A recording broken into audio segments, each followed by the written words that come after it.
more about the incredible rise of women's sports. I'm joined by Mia Woods. She's a former radio personality and current recruiter. Thank you so much for taking the time to join the program. Now, there's been significant gains in the money, hasn't there, been put towards women's sports, especially in terms of prize money at the World Cup, for example. Will this be a continuing trend globally, do you think? I would like to think so, Sal. Honestly, yeah, I would like to think so. But with soccer being such a global sport, and I think men and women being a lot more equally and equitably respected in that sport, I hope that that trend will carry over into the spaces of basketball and even potentially baseball and softball in the U.S. for where men and women play. I think it's substantial what the Soccer Federation has done to make equity in pay a real deal in 2023 and moving forward for men and women. So do you think the best indication of this is that investors in business are finally seeing an economic value in supporting women's sports too? Absolutely. I think with women's sports, we will have to get a lot more creative because ultimately it's about the fans that support the sport, right? Revenue that comes in are butts in the seats. And I think with women's sports, especially here in the U.S. with the Final Four happening in Dallas just a few hours away from me, it's important that we support those sports with our dollars by buying tickets and making sure that we show up there. So getting creative, I think with college now allowing that NIL money for their athletes to get endorsements as influencers to support the products that they're already naturally using, especially with women being the #1 consumer in the beauty space. I think that's a huge opportunity for businesses and brands to support women athletes to supplement that income that they can get on the college side, and even doing the same thing on the professional side with the WNBA. So I think here in the U.S., we have to get a lot more creative until the mindset shifts and we're willing to actually take on equitable pay as it should be. Major tournaments like the United States college basketball tournament March Madness are now often seeing more demand for women's tickets and sales than men. Is this just in the US or evident globally?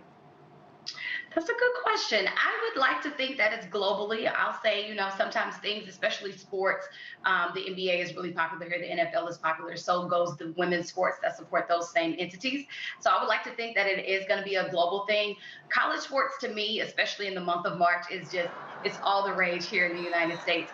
So goes those players as they transition into the professional leagues, whether that's even internationally and here in the US. I would like to think that women, we follow those players. So whether they're playing overseas outside of the United States of America, and then when they come back home to play in the WNBA, I would like to think that those fans are definitely going to take their dollars to support their favorite players.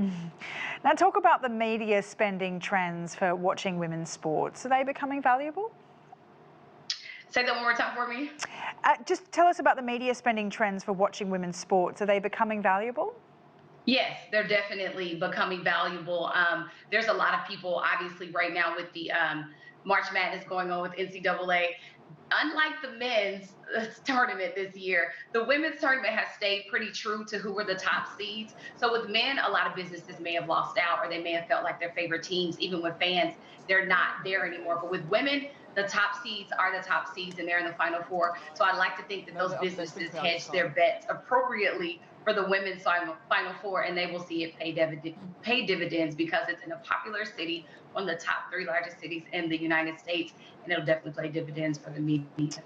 What's it like being, a female athlete in the US versus someone perhaps somewhere in Europe or anywhere else in the world? Do you think that there is more popularity for women's sports here? I don't know if there's, well, yeah, maybe there is more because we have a variety of colleges here in the United States. Myself, I played NCAA basketball, and it's definitely a great experience, and it transitions wherever you go.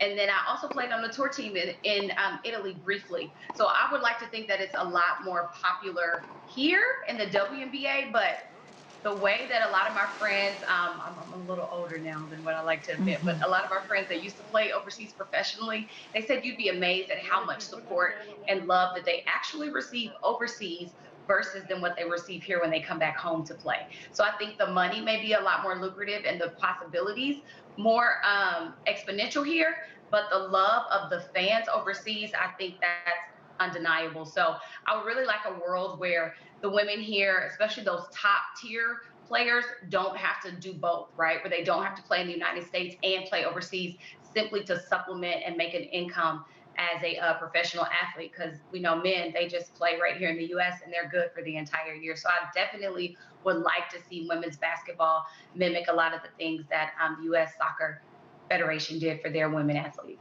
And just finally, what would you say was the biggest win for women in sport? The biggest win for women in sports, I'll have to be honest, is probably what soccer did like last year.